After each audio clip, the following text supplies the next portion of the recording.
नमस्कार, स्वागत है आपका। मैं हूं आपके साथ साक्षी जादौन। ईरान इस वक्त सबसे बड़े आंतरिक विस्फोट के मुहाने पर खड़ा है। तेहरान और इस्फहान से उठी जेंजी की बगावत अब खुली जंग में बदलती दिखाई दे रही है। खामेनेई की सत्ता को न केवल अंदर से बल्कि बाहर से भी सीधी चुनौती दी जा रही है। इस तरह ईरान में नेतन्याहू के बाद ट्रंप की जबरदस्त एंट्री हो गई है। पहले ट्रंप ने जेंजी के हौसले की जमकर तारीफ की और अब साफ को साफ कर दिया है कि अगर जेंजी को छुआ तो छोड़ेंगे नहीं। ऐसे में सवाल बड़ा है कि मादुरो के बाद अब क्या खामेनेई का नंबर है। और क्योंकि देखिए ईरान में जेंजी का गुस्सा अब सड़कों पर फूट चुका है। तेहरान की गलियों से लेकर कुम के धार्मिक केंद्रों तक प्रदर्शन फैल चुका है। इस्फहान में सरकारी इमारतों के पास झड़पों की खबरें हैं। प्रदर्शनकारी सीधे सुप्रीम लीडर खामेनेई के खिलाफ नारे लगा रहे हैं। सोशल मीडिया पर वायरल वीडियोस में हथियारबंद बागी दिख रहे हैं। कई इलाकों में पुलिस और रिवॉल्यूशनरी गार्ड्स पीछे हटते नजर आए हैं। जेंजी प्रदर्शनकारी अब सिर्फ नारे नहीं बल्कि रणनीति के साथ आगे बढ़ रहे हैं। इंटरनेट बंदी के बावजूद विरोध यहां पर जारी है। सरकारी दमन के खिलाफ युवाओं में गुस्सा चरम पर है। महिलाएं इस आंदोलन की अगली पंक्ति में हैं। विश्व समुदाय हालात पर नजर बनाए हुए है। ईरान के भीतर सत्ता का डर भी साफ दिखाई दे रहा है। हर शहर में तनाव है, हर सड़क पर सवाल है। यह सिर्फ प्रदर्शन नहीं, सत्ता को खुली चुनौती है। ईरान अब निर्णायक मोड़ पर खड़ा हुआ है। तो देखिए ईरान में संग्राम लगातार जारी है।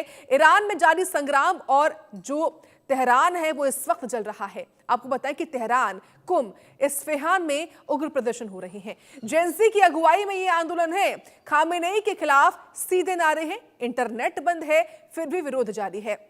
सुरक्षा बलों से झड़प हुई है। कई शहरों में इस वक्त कर्फ्यू जैसे हालात बने हुए हैं। इसी बीच ईरान में इस रूस की एंट्री ने सियासी भूचाल ला दिया है। 5 रूसी फाइटर जेट ईरान पहुंचे हैं। खामेनेई को आधुनिक हथियार सौंपे जाने की भी खबर है। इससे साफ है कि सत्ता संघर्ष अब अंतर्राष्ट्रीय रंग ले चुका है। प्रदर्शनकारियों के हाथों में AK-47 दिखने से हालात और गंभीर हो गए हैं। ईरानी सरकार इसे विदेशी साजिश बता रही है, लेकिन सड़कों पर मौजूद जेंजी इसे आजादी की लड़ाई कह रहे हैं। वेनेजुला में मादुरो का तख्ता पलट अभी ताजा उदाहरण है। अब वही पैटर्न ईरान में दोहराया जा रहा है। खामेनेई की सत्ता अंदर से हिल चुकी है। सेना के भीतर भी बेचैनी की खबरें हैं। रूस का समर्थन खामेनेई के लिए आखिरी सहारा माना जा रहा है, लेकिन जन आक्रोश के सामने हथियार कब तक टिकेंगे? ईरान का भविष्य अब सड़कों पर तय हो रहा है। यह आंदोलन अब रुकने वाला नहीं दिखता है। कुल मिलाकर तेहरान की सड़कों से उठी जेंजी की बगावत अब ईरान की सत्ता की नींव हिला रही है। रूस की सैन्य मदद और खामेनेई की सख्ती भी इस आग को ठंडा नहीं कर पा रही है। मादुरो के बाद अब दुनिया की नजरें ईरान पर हैं। क्या ये सिर्फ विरोध या सत्ता परिवर्तन की शुरुआत है?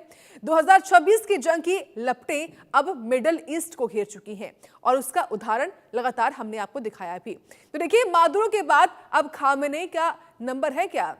तो देखिए जेंजी की आग में लगातार ईरान जो है वो जल रहा है। इस वक्त किस तरीके से ईरान में जो हालात बने हुए हैं उस पर तमाम तरह के जो सवाल हैं वो खड़े होते हैं और इसी को लेकर आज खास चर्चा अभी हम करेंगे। किस तरीके से अलग अलग जो शहर हैं तेहरान, कुम, इस्फहान इस वक्त जलते हुए नजर आ रहे हैं। खास मेहमान हैं, डिफेंस एक्सपर्ट हैं colonel retired TP Tyagi ji. बहुत स्वागत है आपका TP Tyagi ji India news पर। और देखिए सवाल मेरा आपसे यही होगा, क्या जो देश ताकतवर है अमेरिका, क्या जो देश ताकतवर होगा उसे पूरे अलग देश की संपदा पर कब्जा करने का हक है? उदाहरण के तौर पर वेनेजुला, और उसी क्रम में ईरान हो सकता है क्या? किसी को भी किसी दूसरे देश की सॉवरेनिटी के ऊपर कब्जा करने का हक नहीं है।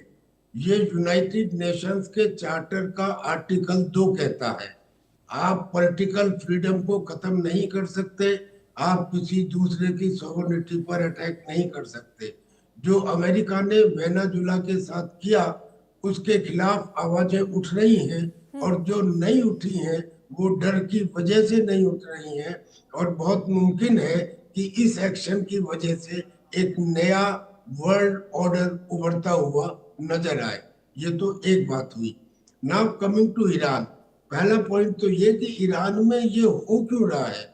दरअसल ईरान में जब महसा कामिनी को मॉरल पुलिस ने मार दिया था उस समय भी विद्रोह हुए थे।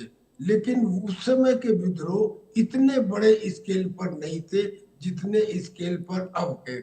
उस समय पूरी तरह से जैन सी इन्वॉल्व नहीं था जितना अब है। उस समय उतने दुकानदार इन्वॉल्व नहीं थे जितने अब है।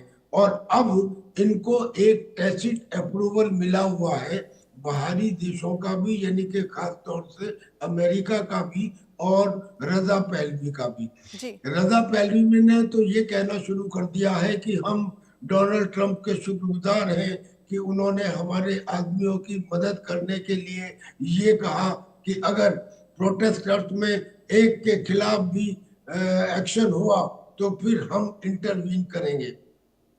लेकिन मसला इतना बड़ा है कि वहां पे जो रियाल है वो इतना गिर चुका है कि 40,000 रियाल भी $1 के बराबर नहीं है। महंगाई 42% से भी ज्यादा बढ़ चुकी है।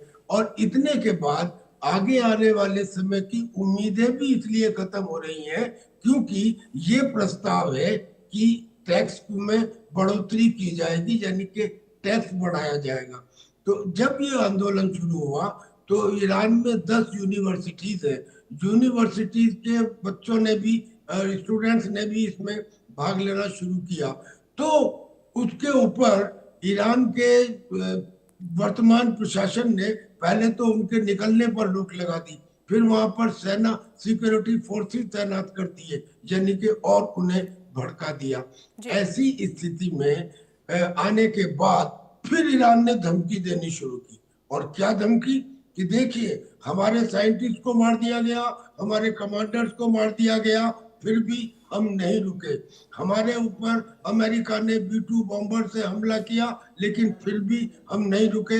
हम अपना न्यूक्लियर प्रोग्राम बराबर जारी रखे हुए हैं। अगर अगर अमेरिका ने कोई इंटरवेंशन किया तो उनके जो फॉरेन मिनिस्टर हैं बगाची, वो कहते हैं कि हम जानते हैं निशाना कहाँ है, एम कहाँ है, अटैक हमें कहाँ करना है।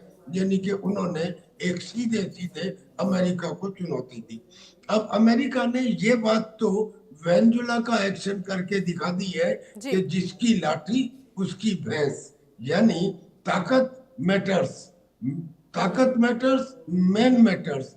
अमेरिका में प्रेसिडेंट्स पहले भी रहे होंगे और सभी ने एक्शन लिए हैं लैटिन अमेरिका की कंट्रीज के खिलाफ, लेकिन जिस तरह का एक्शन अब लिया गया है वो सीधे सीधे ये बताता है कि इट इज ताकत विच मैटर्स। अब ईरान को सपोर्ट करने वाले कौन है? चाइना और रशिया। उन चाइना और रशिया के खिलाफ भी जो उन्होंने बयान दिया है डोनाल्ड ट्रंप ने कि चाइना को तो परेशान नहीं होना चाहिए, हम ज्यादा अच्छा इंफ्रास्ट्रक्चर बनाकर जो वो तेल मांगेंगे बजाय वेनेजुला उन्हें देने के हम उन्हें देंगे।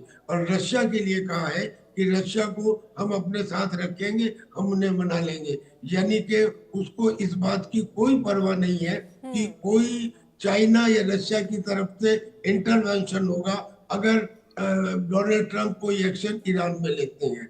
अब एक फाइनली कि वेनेजुला में सिचुएशन इतनी खराब नहीं थी।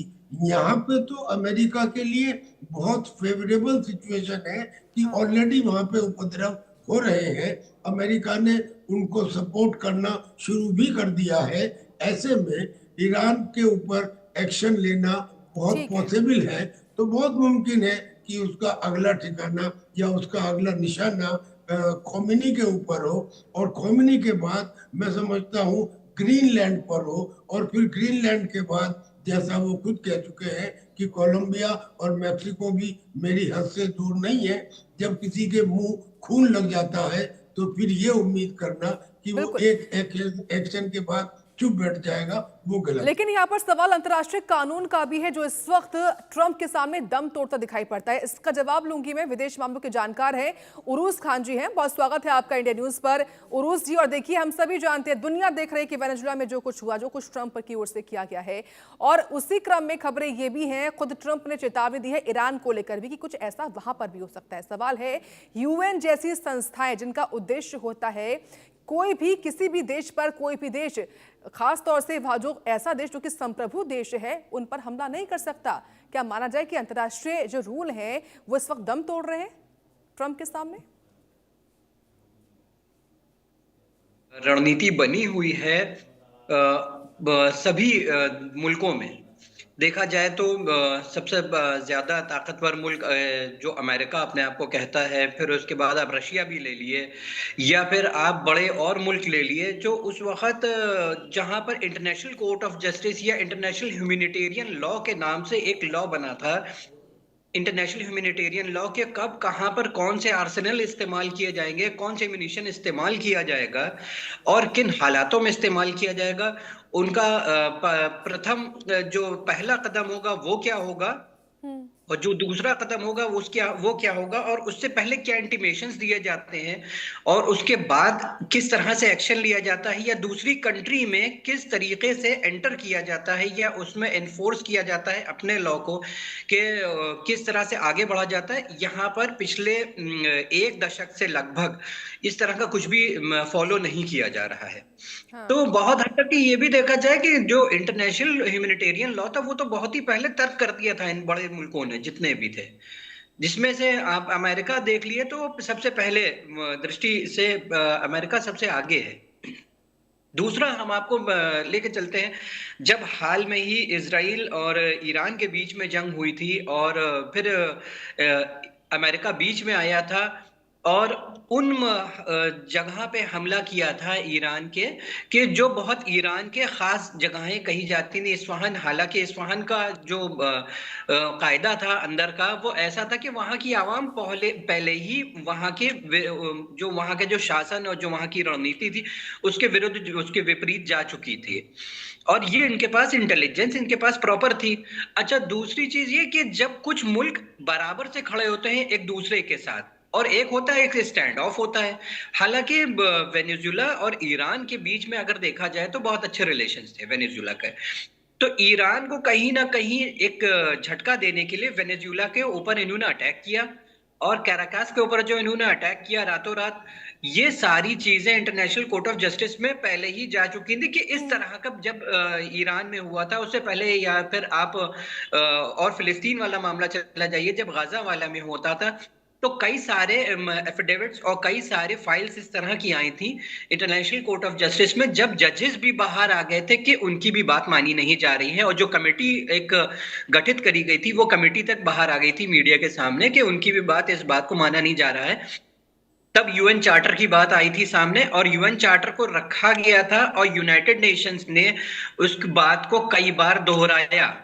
हालांकि जिसके बाद यूनाइटेड नेशंस की जो बातें थी उनको उस बात को, जो यूनाइटेड नेशन का जो ऑर्डर था कि इस तरह से किसी भी कंट्री में इंटरवेंशन नहीं कर सकते, इस तरह से किसी भी कंट्री को हम अपने उसूलों पर लाने की लिए फोर्स नहीं कर सकते हैं, और वहां की आवाम में बिना इस बात का मैसेज डाले हुए, ये स्टेप्स होते हैं इंटरनेशनल ह्यूमैनिटेरियन लॉ के बिना मैसेज डाले हम कोई काम नहीं करेंगे, बिना हम वहां की प्रेसिडेंट को से वार्तालाप किए हुए बिना कोई काम नहीं करेंगे। एक ऐसे स्थान पर लेकर के आना है जहां पे ना वो उस कंट्री का बात हो, जो कंट्री बात करना चाह रही है, ना उनकी जगह हो, एक तीसरी जगह हो। इस तरह से यूनाइटेड नेशंस में चार्टर के स्टेप्स बने हुए हैं पूरे, और यूनाइटेड और इंटरनेशनल ह्यूमैनिटेरियन लॉ में भी एक स्टेप्स बना हुआ है। कोई फॉलो नहीं हो रहा है पिछले 1 दशक से किसी भी तरह का इंटरनेशनल ह्यूमैनिटेरियन लॉ। आप कंट्री पे जितनी भी, जी आप कुछ कहना चाह रही थी? मैं ये कह रही हूँ कि कहने को तो कल यूएन की ओर से बैठक बुलाई गई है, लेकिन बड़ी बात देखिए इस बैठक में होगा क्या? देखिए, जो यूनाइटेड नेशंस में इससे पहले भी कई सारी बैठकें हो चुकी हैं, इससे कई सारी मीटिंग्स हो चुकी हैं, मगर जो मीटिंग्स होती हैं, मीटिंग्स तब होती हैं ना जब चीज घटित हो जाती है। हालांकि इनके पास इससे पहले इस चीज का इंफॉर्मेशन था, इंटेलिजेंस भी था, इससे प्रॉपरली इंटेलिजेंस था इनके पास कि ये वेनेजुला पे, कैराकास पे अमेरिका अटैक करेगा और फिर वहां के प्रेसिडेंट को अरेस्ट कर लेगा, और दूसरी तरफ ईरान के तेहरान पर भी अटैक होगा, इस्फहान पर भी होगा, या आगे भी बहुत सारी चीजें होंगी। मेरी बहुत सारी इससे पहले भी इस डिबेट्स हो चुकी हैं, और मैंने आज से तकरीबन 8 महीने पहले ये बात कह दी थी कि अमेरिका वेनेजुला पे भी अटैक कर सकता है और अमेरिका तेहरान पर फिर से अटैक कर सकता है, और तेहरान पर अटैक करने के बाद अमेरिका ईरान में बड़ा एक नक्शा सामने आएगा जिसमें ईरान में ये प्रोटेस्ट बड़े लेवल पर होंगे, हालांकि किसी कंट्री में अगर कोई प्रोटेस्ट हो रहा है तो सिर्फ वहां की गवर्नमेंट जिम्मेदार होती है उस प्रोटेस्ट को कंट्रोल करने के लिए। जी। और जो यूनाइटेड नेशन में अभी मीटिंग होने वाली है उस मीटिंग में ये दो मुद्दे खास तौर पर उठेंगे। एक पहला होगा इंटरवेंशन का, कि किसी भी मुल्क के प्रेसिडेंट को गिरफ्तार करने से पहले आपको ये सारी चीजें पहले से इत्तला करनी चाहिए थी। हालांकि उस बात पर अमेरिका खुला इस चीज का विरोध करेगा वहां पर, और अमेरिका इस बात को यहाँ पर ला करके डिफाई कर देगा उनके जितने भी बातें होंगी, कि वो ड्रग ट्रैफिकिंग और पेडलर और इस तरह की ठीक है। बातें रख करके, ठीक है। कि ठीक बहुत है। सारी चीजें ऐसी भी थी कि जो अब आने वाला समय है वो ईरान के लिए हाँ। बहुत अच्छा नहीं है। जो देखा जाए अभी मौजूदा हाल में जो मौजूदा स्थिति बन रही है, एक तो ईरान में सबसे बड़ी चीज कि जो प्रोटेस्ट चल रहे हैं वो प्रोटेस्ट उन लोगों के हैं कि जो पब्लिक पहले ही विद्रोह पहले ही विरोध में थी वहां के।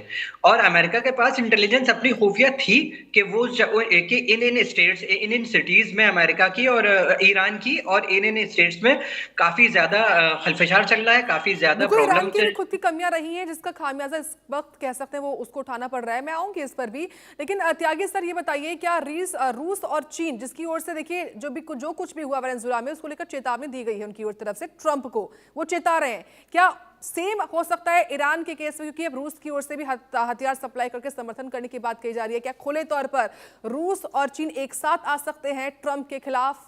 क्या लगता है आपको? एक ऐसा नहीं लगता मुझे। ठीक कारण है। दो है।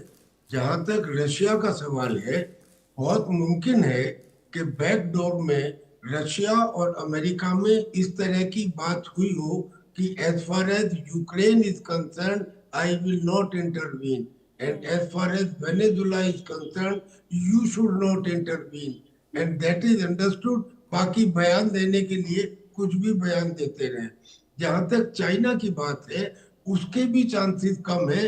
कारण ये कि एक रिपोर्ट अमेरिका की पार्लियामेंट को दी गई है और जिसमें यह बताया गया है कि पूरी दुनिया, पूरे ग्लोब को 3 एरिया ऑफ इन्फ्लुएंस में बांटा जाए, जिसमें एक महाशक्ति अमेरिका, दूसरी रशिया, तीसरी चाइना, और उनका एक एरिया ऑफ इन्फ्लुएंस हो और उनके एरिया ऑफ इन्फ्लुएंस में दूसरी महाशक्ति इंटरफियर ना करे, और जो वेस्टर्न स्फीयर है इसमें अमेरिका का प्रभुत्व हो। लेकिन अमेरिका के लिए स्पेशली जो मिडल ईस्ट का एरिया है वो भी रखा गया है।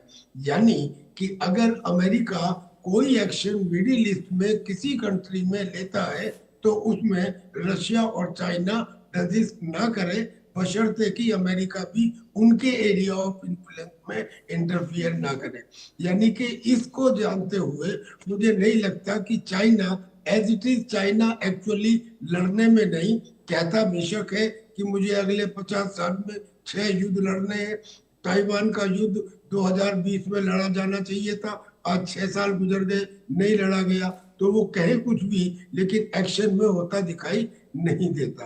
पर अब एक बात है, बात यह है कि जब इसराइल ने बॉम्बिंग की ईरान के ऊपर, तो उस समय जो वहां की पब्लिक थी वो खोमेनी से उस समय भी खुश नहीं थी, उस समय भी खुश नहीं थी। लेकिन जब उन्होंने देखा कि हमारे देश के ऊपर इसराइल ने बॉम्बिंग की है तो वो एक हो गई और वो खोमेनी के साथ आ गई। लेकिन ये अब नहीं होने वाला, क्योंकि अब जो पब्लिक है, एक तो उसकी ताकत बढ़ चुकी, उसकी स्ट्रेंथ बढ़ चुकी है, उसमें जैन भी आ चुके हैं, 10 की 10 यूनिवर्सिटीज के स्टूडेंट आ चुके हैं, और अब वो ये कहने लगे हैं, जबकि पहले ऐसा कभी नहीं कहा गया। अब तो वो ये कहते हैं खोमेनी मुर्दाबाद, हमें मुल्लों से छुट्टी चाहिए, वी वांट फ्रीडम। तो इस किस्म की बातें जब आ गई, और अब अगर अमेरिका उनके सपोर्ट में, यानी कि जैन जी के और अमेरिका की आवाम के सपोर्ट में कोई बॉम्बिंग करता है, तो उससे वैसी एकता आ जाएगी जैसी इजराइल के टाइम आई थी। That is unlikely. इसका मतलब कि अगर डोनाल्ड ट्रंप कोई एक्शन लेते हैं तो एक तो ये कि यहाँ पे ऑल्टरनेटिव ऑलरेडी तैयार है, वो है पहलवी, रजा पहलवी, जिसने ऑलरेडी कहना शुरू कर दिया है कि ईरान के लोग मेरे हैं। मैं अमेरिका का धन्यवाद देता हूँ, वहां के ट्रंप का धन्यवाद देता हूँ कि उन्होंने इस किस्म का स्टेटमेंट दिया कि अगर प्रोटेस्टर्स के ऊपर कोई एक्शन लिया तो हम इंटरवीन करेंगे। बोले आप हमारे लोगों को बचा लीजिए, आप इससे हमारी उम्मीद है, यानी कि ऑलरेडी एक अल्टरनेटिव तैयार है, लिहाजा खोमेनी के खिलाफ एक्शन लिया जा सकता है। और जैसा मैंने आपको पहले बताया कि security council, international court of justice, इनसे कोई उम्मीद रखी ही नहीं जा सकती। कारण दो, पहला तो ये कि यूनाइटेड नेशंस के चार्टर की आर्टिकल नंबर 2 में ये लिखा हुआ है कि किसी की पॉलिटिकल फ्रीडम या किसी की सॉवरेनिटी को आप ब्रीच नहीं कर सकते, मगर इन्होंने कर दिया। और दूसरा ये कि एक बर्थ डिफेक्ट है, जिसे कहते हैं कि बचपन से ही विकलांग पैदा हुए हैं, वो यूनाइटेड नेशन बचपन से ही विकलांग पैदा हुआ है। जब यूनाइटेड नेशन बना था उस समय भारत के एक रिप्रेजेंटेटिव थे डॉक्टर रामास्वामी मुरलियार, उन्होंने स्टालिन से, चर्चिल से, रूजवेल्ट से ये कहा था कि वीटो पावर नहीं होनी चाहिए, वो नहीं माने। उन्होंने कहा अच्छा ऐसा कर दो कि 10वें साल तक हो जाए और 10वें साल में इसकी नॉर्मल समीक्षा हो जाए विदाउट वीटो पावर कंट्रीज। उन्होंने कहा ठीक है। ये यूएन चार्टर की क्लॉज नंबर 109 में लिखा हुआ है। हाँ। ये लिखा हुआ है, लेकिन 10 साल बीतने के बाद भी लेकिन ये सिर्फ कहने वाली बातें हैं। उरूज खान जी, आपको क्या लगता है कोई देश आ पाएगा अमेरिका के विरोध में और इन दोनों देशों के समर्थन में? बिल्कुल, देखिए रशिया पहले ही आ चुका है इनके समर्थन में, और रशिया ने ये बात कही भी है कि जो वेनेजुएला में हुआ है वो नाकाबिले बर्दाश्त है, जो ईरान के साथ हो रहा है वो भी नाकाबिले बर्दाश्त है। देखिए कोई भी मुल्क का अफरंट पे आकर के और स्टेटमेंट दे देना ये एक बड़ी बात होती है। कोई भी स्टेटमेंट दे देना, इतनी जल्दी कोई भी मुल्क सामने आकर के स्टेटमेंट नहीं देता है। अगर कोई मुल्क सामने आकर के स्टेटमेंट दे रहा है तो इसका मतलब ये होता है सीधी तौर पर कि हम भी बीच में हैं, मीडिएशन में हैं। अगर कल को यूनाइटेड नेशन में कोई भी बात होती है, जैसे फॉर एन एग्जांपल अभी आप हाल के ही ले लीजिए, वेनेजुएला में जिस समय चाइनीज डेलीगेशन गया था वहां पर बात करने के लिए वेनेजुएला में, उसी वक्त रातों रात ये सारी बातें हो गई। चाइनीज डेलीगेशन अभी भी वहां पर फंसा हुआ है और चाइना ने उसके ऊपर एक खास करके स्ट्रॉन्ग कंडमनेशन भी जारी किया है। अगर चाइना इस बीच में हम ये मान लें कि चाइना इंटरफेयर नहीं करेगा तो ये नामुमकिन सी बात है, क्योंकि देखिए सड़कों पर प्रोटेस्टर्स का आना ये साफ दर्शाता है कि वहां पर दूसरे मुल्क की जो इंटेलिजेंस है उसने वर्किंग करना शुरू कर दिया, उसने काम करना शुरू कर दिया है। प्रोटेस्ट इतनी आसानी से नहीं हो सकता है, और जो वेनेजुएला की जो आर्मी है वो भी प्रिपेयर हो गई है, वो भी रेडी हो गई है कि हम अमेरिका से आखिरी वक्त तक ही लड़ते रहेंगे और हम अमेरिका से आगे आकर के लड़ने की तैयारी में खड़े हुए हैं। तो देखिए ये तो ये चीजें तभी होती हैं जब कोई भी बाहर की दूसरी कंट्री उसमें इंटरवेन करती है या टैसिट सपोर्ट देती है, जैसे कहा जाता है साइलेंट वे पे साइलेंटली सपोर्ट देना, जैसे कि यूएई कर रहा है इस समय सोमालिया में, और सऊदी जब यमन वॉर चल रही है और उसमें यूएई बैक सपोर्ट में आ गया है सोमालिया के, और इस तरह से यूएई और सऊदी इस समय बहुत ही साइलेंट वॉर पोजीशन में आ गए हैं। तो जब कोई भी कंट्री बैक सपोर्ट में नहीं होती है तब तक वहां की आर्मी खड़ी नहीं होती है। इसका मतलब दूसरी कंट्री कोई भी वेनेजुएला के सपोर्ट में है, जिसकी वजह से ये वेनेजुएला आर्मी जो है वो रेडी है अमेरिका से लड़ने के लिए एक तरफ। दूसरी तरफ हम बात करते हैं रशिया की, तो रशिया के टाइज ऑलरेडी ईरान के साथ बहुत मजबूत हैं। बीच में जब चाइना ने ये बात कही थी कि वहां पर न्यूक्लियर पावर प्लांट हम स्टार्ट करेंगे ईरान में, इस्फहान का नुकसान होने के बाद चाइना ही सबसे पहले सामने आया था और फुल सपोर्ट दिया था, जिसमें रशिया के ट्रूप्स के साथ पूरा साइंटिस्ट जो कन्वेंशन था वो पूरा प्रॉपरली वहां से बहुत ही एस्कॉर्ट किया गया ईरान में। क्योंकि वक्त की कमी है, वक्त का अभाव है, मुझे रोकना पड़ रहा है आप दोनों को। आप दोनों का बहुत धन्यवाद जुड़ने के लिए और अपनी महत्वपूर्ण राय रखने के लिए इस बड़े मुद्दे पर। वक्त हुआ है छोटे से ब्रेक का, ब्रेक के बाद खबरें लगातार जारी हैं, आप देखते रहिए इंडिया न्यूज।